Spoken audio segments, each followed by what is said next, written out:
সেই একটা সমস্যার মধ্যে পড়ছি ভিউয়ার্স। গরু কৃমি ইনজেকশন করালাম, সরি কৃমি ট্যাবলেট খাওয়ালাম 2 দিন আগে। আলহামদুলিল্লাহ খাওয়ানোর পর থেকে গরুর একটা জিনিস সমস্যা দেখা দিচ্ছে, সেটা হচ্ছে গরু দানাদার খাবার মুখেই নিচ্ছে না। দানাদার খাবার চারিতে দিচ্ছি, খাচ্ছেই না, কোনো মতেই খাচ্ছে না। আবার ওর যে ধাতু রোগ, যেটা ধাতু যে সারাক্ষণ পরে, অথবা মেহ রোগ কিংবা হয়তো ময়লা ভাঙার যে রোগটা আছে সেটা যে হচ্ছে, এটা কমছে মোটামুটি, কিন্তু খাবারের রুচিটা যে একবারে চলে গেল। আমি এখন কি করবো ভিউয়ার্স কিছু বুঝতেছি না। তার মধ্যে আবার এই গরুটা হচ্ছে পানি চোর গরু, গোসল করায় দেওয়ার কারণে সেই সর্দি লাগছিল। যাই হোক সর্দিটা এখন কমে গেছে, কাল সকাল হলে বুঝতে পারবো যে সর্দি আর ঠিক হয়েছে কি হয়নি। মাথা সরষের তেল দিয়ে দেওয়া হয়েছে, কিন্তু আমি খুব প্যারার মধ্যে পড়ে গেছি যে গরু যদি না খায় তাহলে তো সমস্যা। যে গরু দানাদার খাবার দিলে চারি ক্লিয়ার করে খাচ্ছিল, সেই গরু হঠাৎ করে 2 দিন ধরে খাচ্ছে না কিছু। আসলে অভিজ্ঞ ভাইদের উদ্দেশ্যে আমার একটাই লাইন, আপনারা যদি কিছু জানা থাকেন, কিছু বুঝে থাকেন, তাহলে আমাকে একটু জানাবেন যে কৃমি করালে কি এরকম সমস্যা দেখা দেয়। আমি তো এর আগেও গরুদের কৃমি করাইছি, তবে সেই গরুগুলো কিন্তু খাওয়া দাওয়াটা ঠিক মতোই করছে, কোনো রকমের ঝামেলা হয়নি। কৃমি ট্যাবলেটও খাওয়াই দেখছি, কোনো রকমের ঝামেলা হয়নি। তো এই গরুটা কিন্তু নাটক করতেছে, এক্সেস পরিমাণে নাটক, যা আমার আর সহ্য হচ্ছে না। মানে এত প্যারা কিন্তু ভালো লাগে না ভিউয়ার্স। একদিকে পায়ের সমস্যা, দ্বিতীয়ত গরুর এগুলো সমস্যা দেখা দিছে, একেবারে এক সমস্যা। জানি না যে কবে আসলে এই সেক্টরে আমি ভালো কিছু পাবো। শুরু থেকে তো শুধু খালি বাঁশের উপরে আছি, বিভিন্ন ধরনের বাঁশ থাকে থাকে, মনে হয় যে সব বাদ দিয়ে যদি অন্য কিছু করা গেল নি তাহলে হয়তো ভালো হলো নি। এখন গোয়াল ঘর বানায় ফেলছি, ইনভেস্ট করছি ওখানে টাকা, গোয়াল ঘরটা যদি বন্ধ হয়ে যায় তাহলে একটা লজ্জা। এখন দেখা যাক এই গরুটার কি অবস্থা হয়।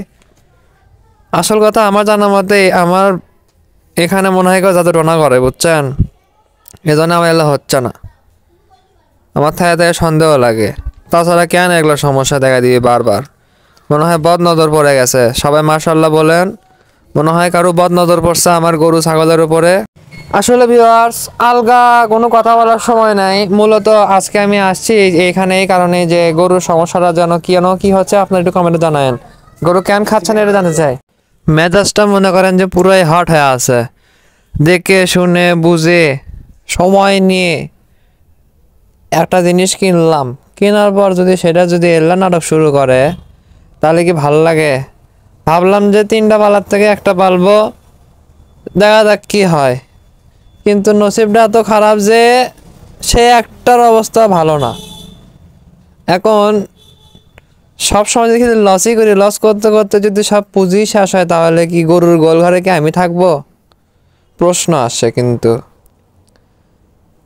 তাই না? হ্যাঁ মানলাম যে লাইফের ফার্স্ট টাইম এমন একটা বড় গরু পালন করতেছি, তার মানে এই না যে আমি একবারে অনভিজ্ঞ। আমার কিন্তু হালকা পাতলা অভিজ্ঞতা আছে, অভিজ্ঞতা থেকে বলতেছি যে এই সেক্টরে টিকে থাকার জন্য কি যে করা উচিত আমার জানা নাই। আমার বাইরে আমার যদি খালি গ্রামে জায়গা থাকতো, টাকা থাকতো, আমি তাহলে ওখানে যে একটা সুন্দর খামার নির্মাণ করতাম, করে ওখানে আমি গরু পালন করতাম। তাই আমি এখন চিন্তা ভাবনা যেটা করছি, ভবিষ্যতে যদি 50-60 লাখ টাকা যদি আমি পাই বা তার বেশি যদি পাই, আমি যেই দিকে জায়গা জমি দাম কম ওই দিকে যায় অন্তত পক্ষে 20 শতক জায়গা আমি কিনবো। কিনে আমি 10 শতকের উপরে মনে করেন যে নিজের থাকার বাড়ি ঘর যাবতীয় যা যা আমার প্রয়োজনীয় জিনিস, আমার সর্বপ্রথম যে টার্গেট সেটা হচ্ছে হলো একটা গরুর শেড এবং একটা ছাগলের শেড নির্মাণ করা। এই দুইটা জিনিস আমি নির্মাণ করব, মানে ছাগলের খামার এবং গরুর খামার, এই দুইটাই আমি তৈরি করব। অল্প অল্প করে শুরু করব, যেন আমার আমার আমার কথা হচ্ছে যে আমার ঘরে যেন পর্যাপ্ত পরিমাণের খাবার থাকে, এবং 2 থেকে 3 বিঘা জমি আমি এগ্রিমেন্ট নিব, যেটাকে বলা হয় তো 2 লাখ না কত লাখ টাকা দিয়ে কয় বছরের চুক্তি এগ্রিমেন্ট নেওয়া হয়, বর্গা নেওয়া হয় না কি জিনিস নেওয়া হয়, ওইটা আমি নিব। নিয়ে আমি আর কি চালু করব খামার, মানে ওখানে ঘাস লাগাবো, ঘাস হবে জমিতে, এবং সেই ঘাসটা আমি পর্যায়ক্রমে আমার গরুদেরকে খাওয়াবো।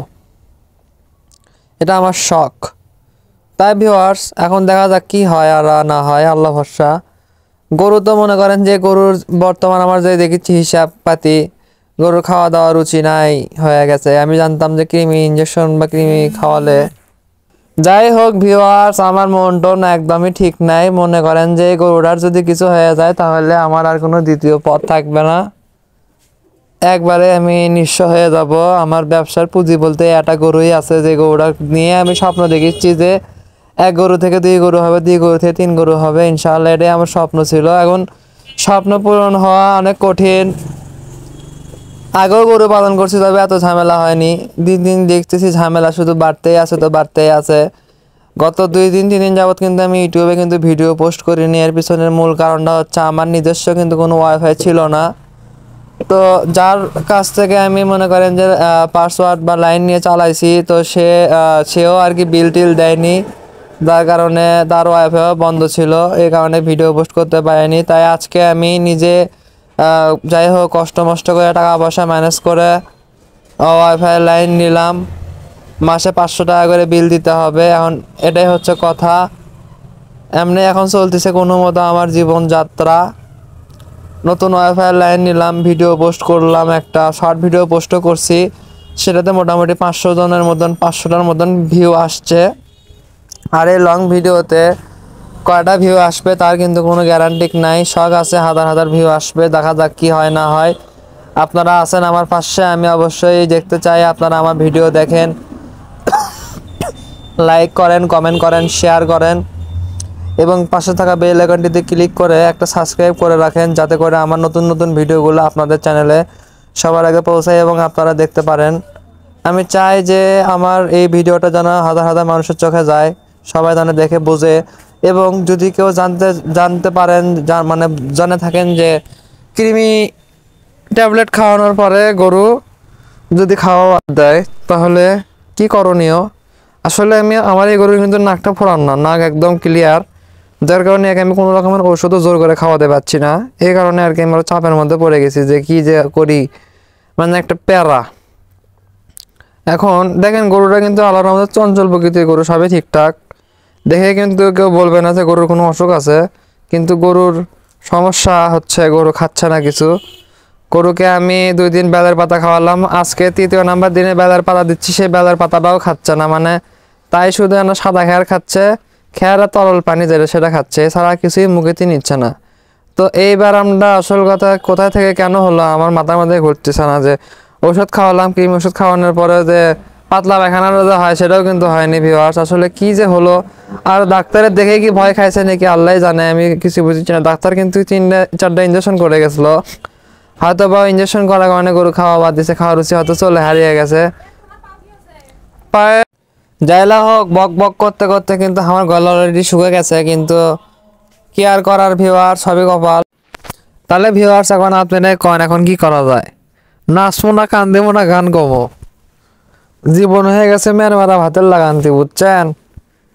বেশি টেকসই লয়, মনে করেন যে নতুন ভাতের লাগান্তি বিষয়। নতুন চাউলের ভাত যে বেশি নষ্ট হয়, এখন এই হচ্ছে কাহিনী। নতুন খামারি হওয়ার কারণে বাঁশের ওপর বাঁশ খায়, তারপর আবার লঙ্কাও খায়। আর নিজের কাম নিজে করতে পারছি না, তার কারণে মনে করেন যে ক্ষতি আরো বেশি হচ্ছে। আপনি যখন আপনার খামারের জিনিসপত্রের পরিচর্যা নিজে হাতে করবেন, নিজে যখন দেখে শুনে করবেন, তখন কিন্তু ক্ষতি হওয়ার আগে টের পাবেন এবং সেই হিসেবে কিন্তু আপনি ট্রিটমেন্ট করতে পারবেন। কিন্তু আপনি যখন কোনো পোকাশোকা হাবা গোবাক দিয়ে পরিচালনা করে নেবেন, তখন সেই হাবা গোবা কোনো কিছু না বুঝে শুধু চারি পরিষ্কার করে খাবার দিবে এবং শুধু গোলটা পরিষ্কার করে দিবে। এতে করে কি হয়, লাভের থেকে লোকসানের হারটা বেশি হয় এবং মাঝে মাঝে হুজুম পাচার লাগান্তি চায় থাকে। আপনি না মারতে পারবেন, না গাল পারতে পারবেন, না কিছু করতে পারবেন। কারণ গরুর চাকর এগারোটার হিসাব কি, গরুর চাকর যদি চায় যে আপনার গরুর ক্ষতি করবে, আপনি কিন্তু বুঝতেই পারবেন না। ধরেন আপনি খামারে একটা গরু 20 লিটার দুধ দেয়, আপনি ওর সাথে ঘাড়ামো করে করলেন, তোর কিন্তু খবর আছে। ওই কিন্তু চাইলে বেশি যে গরু 20 লিটার দুধ দেয়, সেই গরু কি করলো, ওই দিন মনে করেন যে দুধ দহন করলো 18 লিটার, 2 লিটার দুধ মনে করেন ওর বাটে থেকে গেল। পরের দিন দেখবেন যে গরুর ম্যাস্টাইটিস রোগ হয়েছে, এই তো গেল আপনার গাভীটা কিন্তু ধ্বংস হয়ে গেল। আবার ধরে নেন আপনি খামারে 20-30টা গরু আছে, স্টিল না, আর আপনি একজন ব্যস্ত মানুষ, আপনার অন্য মানে ব্যবসা বাণিজ্য আছে আর কি। এখন আপনার যে কামলা আছে, একটা কামলা, সে আর কি দেখাশোনা করে। এখন আপনি যদি তার উপর ঝাড়িয়ে না, তাই যদি চলে যায় রাগ করে, তাহলে কিন্তু আপনার কিন্তু এই গরুগুলোকে কিন্তু দেখার মানুষ থাকবে না অন্ততপক্ষে 1 থেকে 2 দিন। তখন আপনার কি হবে, আপনার উপর একটা বড় ধরনের প্রেশার চলে আসবে, যার কারণে আপনার অনেক বড় ক্ষতি হয়ে যাবে। এই কারণে বলতে চাচ্ছি যে গরুর কামলারা কিন্তু এক প্রকারের লাট সাহেব, এদের সাথে কোনোদিন পাঙ্গা নিতে যাবেন না, পাঙ্গা নিলে কিন্তু একবারে ধ্বংস হয়ে যাবেন। আর এই জন্যই বললাম যে গরুর সেক্টরে আসতে চাইলে অল্প গরু পালবেন, নিজে যত্ন করে নিজে পালেন, তাহলে আর কি হয়তো বা 2-1 টাকার প্রফিট দেখতে পাবেন। যেমন আমি পা ভাঙে পড়ে আছি, আমি আমার বাসের উপর খাড়া হয়ে আছি, বাসের উপর শুয়ে আছি, বাংলা কথা। এই কারণে আমার এখন সমস্যা শুরু হয়ে গেছে। যাই হোক ভিউয়ার্স, আজকের ভিডিও আমি এখানে শেষ করলাম।